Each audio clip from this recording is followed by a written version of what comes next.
merupakan salah satu sumber karbohidrat utama Indonesia yang permintaannya terus meningkat sepanjang tahun. Peningkatan kebutuhan terhadap tepung terigu tersebut faktanya tidak sejalan dengan ketersediaannya.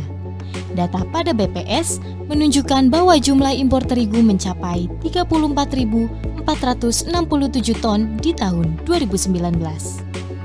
Nilai tersebut naik 2,6 juta ton dibandingkan tahun 2018. Melihat pada kondisi yang ada, maka program studi Teknik Kimia dan Agroteknologi Universitas Muhammadiyah Purwokerto berkolaborasi mengembangkan tepung mokaf sebagai wujud kontribusi nyata universitas untuk mewujudkan Indonesia berdaulat pangan. Program pengembangan tepung mokaf oleh Universitas Muhammadiyah Purwokerto dikembangkan mulai tahun 2021 melalui program hibah Kemendikbudristek RI dan kerjasama industri untuk mendukung pemasaran hasil produk. Melalui program riset dan pengabdian masyarakat yang telah dilaksanakan selama 1 tahun terakhir, UMP telah berhasil menghasilkan produk tepung mokaf tinggi protein dengan klaim kadar protein menjaga 3-4%. Berikut proses produksi tepung mokaf tinggi protein yang kami laksanakan. Singkong segar dikupas untuk memisahkan kulit luar dan kulit ari. Langkah selanjutnya adalah pencucian singkong untuk memisahkan lendir.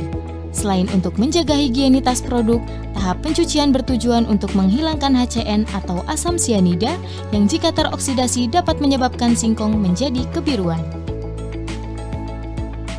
Singkong yang telah dicuci kemudian dipotong tipis dengan alat pemotong.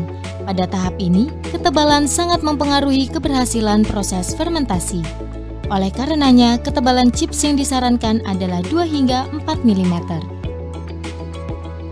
Chips singkong selanjutnya difermentasi dengan starter bakteri asam laktat selama minimal 12 jam untuk menghidrolisis pati dan protein sehingga diperoleh struktur karbohidrat yang lebih pendek dan meningkatkan jumlah asam amino terlarut.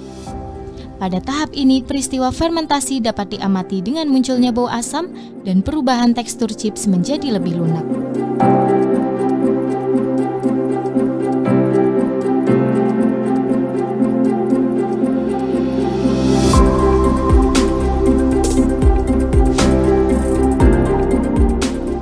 Chips singkong lalu dikeringkan di oven dengan suhu sekitar 60 derajat Celcius untuk mencegah pragelatinisasi dan pencoklatan yang menyebabkan kualitas tepung mokaf menurun. Penepungan. Semakin halus ukuran tepung mes, maka kemampuan mengembang tepung mokaf akan semakin baik. Ukuran mes yang digunakan adalah 100 mes.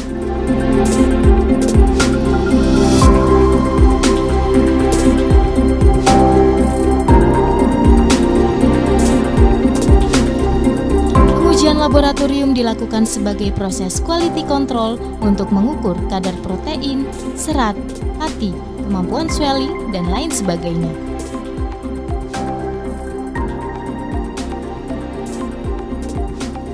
Masalah pangan adalah merupakan masalah yang cukup penting bagi kebutuhan manusia selain daripada energi dan obat-obatan. Salah satu isu terpenting di dalam makanan adalah tepung terigu yang itu sangat banyak dibutuhkan untuk pembuatan mie dan roti. Yang selama ini kita tahu bahwa terigu ini hampir 100% adalah impor dari luar negeri yang tentu saja ini akan mengurangi devisa negara. Berbagai inovasi dilakukan dalam rangka untuk mengurangi ketergantungan kita masyarakat Indonesia dengan tepung terigu adalah dengan pemanfaatan singkong yang kemudian dimodifikasi menjadi mokaf atau modified cassava flour. Nah, salah satu kendala yang dihadapi di dalam proses pemanfaatan tepung mokaf untuk aplikasi tepung terigu adalah kandungan protein yang masih rendah. Yang ini menyebabkan tepung mokaf belum bisa maksimal untuk mensubstitusi mie maupun bahan roti.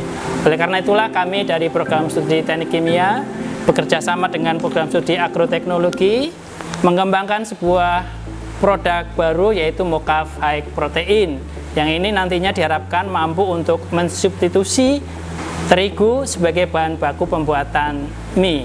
Nah, kami telah berhasil membuat high protein, mokaf high protein, dari yang biasanya hanya sekitar 1,2% bisa mencapai 4%. Memang ini masih lebih rendah dari tepung terigu, karena kandungan protein di tepung terigu sampai 8%. Tetapi ini suatu langkah kemajuan yang nanti diharapkan dapat mensubstitusi ketergantungan tepung terigu untuk pembuatan mie. Pada kesempatan ini kami mengucapkan terima kasih kepada Kementerian Pendidikan dan Kebudayaan Ristek yang sudah mendanai penelitian ini melalui program riset keilmuan skema hibah riset desa, yang kemudian pencairannya dengan menggunakan skema Rispro LPDP. Kami ucapkan terima kasih kepada Kementerian Pendidikan, Kementerian Keuangan, dan LPDP, kemudian juga kepada mitra kami yaitu PT Rumah Mokaf Indonesia yang mensupport kami di dalam proses riset ini. Terima kasih.